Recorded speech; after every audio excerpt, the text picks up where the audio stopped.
You mentioned alcohol and abuse. Do you recall, when you first saw it and how it affected you? Look, I suppose as a kid, I mean, I remember being in town camp. There's a town camp over here where my family live. I remember spending a lot of time there. My mother would always like to be around family.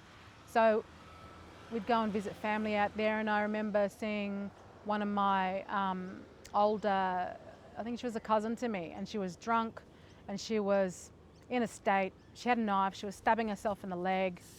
Her little son must have been, he was younger than me. I would think I was about 7, and he was younger than me, might have been about 4 or 5, and running away terrified and trying to find comfort in my other, family members' arms.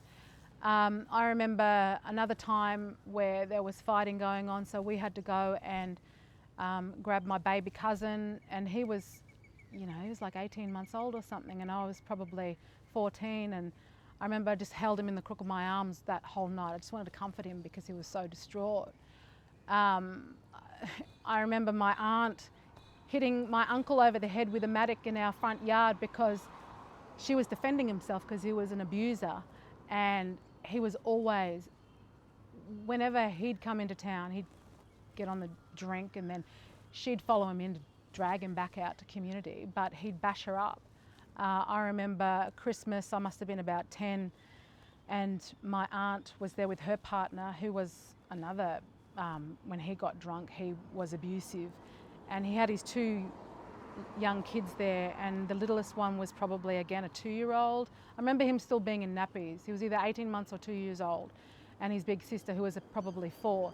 And as the day went on and they'd kept drinking, they were in an argument, and he grabbed his son by the hair and was flinging him around. And I just remember, a little kid in a nappy being flung around by his own dad like a rag doll.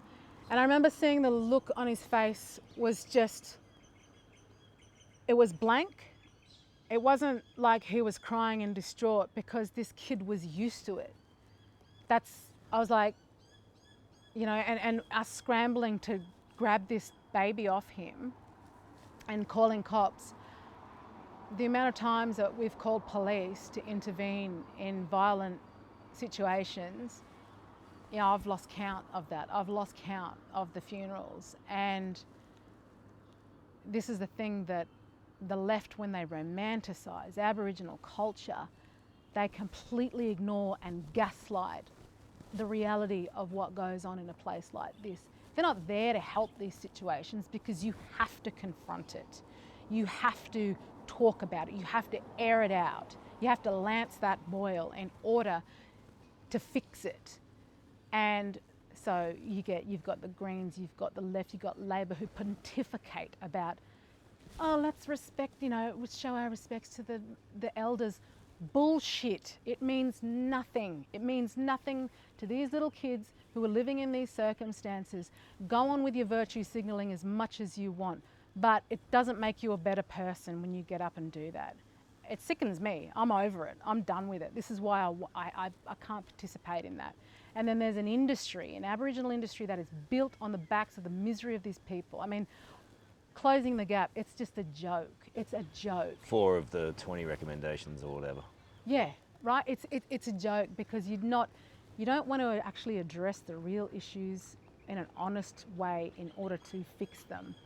And when you don't do that, you're part of the problem. And there is so much that is part of the problem. But the Aboriginal industry, let's get another commissioner, let's get another this person, let's fund this position. What for? You're doing nothing. Yeah, like an Aboriginal ambassador for what? Foreign policy? Let's look into Aboriginal space travel or whatever the hell it is they're funding, what grant process they're funding now. It's bullshit. And we've got to stop pretending as though, we've got to stop treating people differently, for starters. We're talking about Australian people, Australian kids, not spiritual beings that hover above the earth, and romanticise this culture that we know women were treated terribly before colonisation, still are, because I see it within my own family. I see it. I've lived within this culture. It's a different set of logic, if you like. You know, when you've got a situation where you got petrol sniffers out in a community sniffing petrol. One of them was my young cousin. Someone had a lighter. That lighter was lit while they were sniffing petrol, and their lungs were inflamed, you know, with flames from that lighter. And my family go, well, okay, let's not look at this situation more broadly and say, well, we've got to stop this problem of petrol sniffing. We've got to blame the person who owned the lighter, and then that person's got to be punished, or someone close to them, in traditional terms.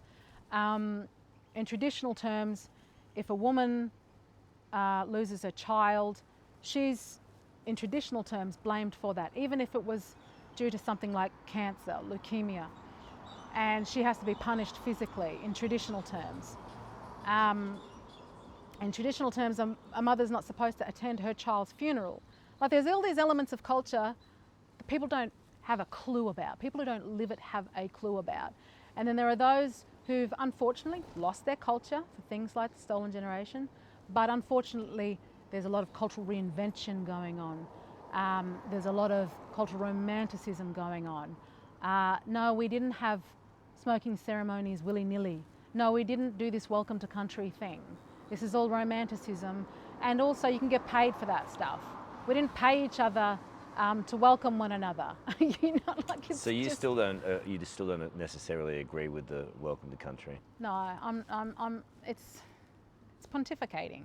It's romanticism. It's sure, teach one another about culture.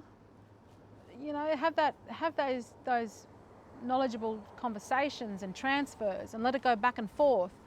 But let's not stand up and pretend and act virtuous. Like, it's cringy. It's actual cringe. It's like, you know, my husband, it's like the Scots and the Irish. There's the Scots and the Irish, and then those who want to be. It's shortbread and tartan. You know, we've got the same thing going on here with Aboriginal culture, and everyone's painting up and playing the didgeridoo. Well, the didgeridoo comes from one place in the top end. That's where it comes from. It's a Yolngu instrument. That's where it belongs. But everyone's culturally misappropriating it now, which is fair enough. But don't pass it off as this is your traditional instrument that you've played for over what is it now? We're reaching 120,000 years? Come on. So no more welcome to countries in a government you will lead. Oh man, let's just stop wasting taxpayer dollars. Come on, let's make it count. That's all I'm asking, you know, which is why I wanted to call. I was calling for an audit of the spending in the Indigenous industry, that massive big industry. Come on, let's put it in the private sector. Let's get Aboriginal people standing on their own 2 feet and becoming entrepreneurs and making their own money without relying on the taxpayer. You know, white fellas have been doing that for a while. This is where that exchange of cultural knowledge can go on. There is a formula, and white fellas are humans too. We're all humans, and if a human has a successful formula, then we should say, how can we apply that in our lives to make our lives successful? Ultimately, we're living in a modern world. We're not living in the times that my grandparents were living in, running around the bush, you know, surviving off this country with none of these things that we've got on, none of these clothes on. I mean, in traditional terms, I should have rocked up in Parliament with nothing but a hairstring belt on. I'm not comfortable rocking up in Indigenous garb. No. Maybe a little bit of ochre as well, but ultimately a hairstring belt and some ochre was my traditional get-up. Don't worry. Leaf, just a gum leaf. I didn't have any plans on greeting you today in that way. Well, it would have been, you know, culturally interesting. Appropriate. Or inappropriate.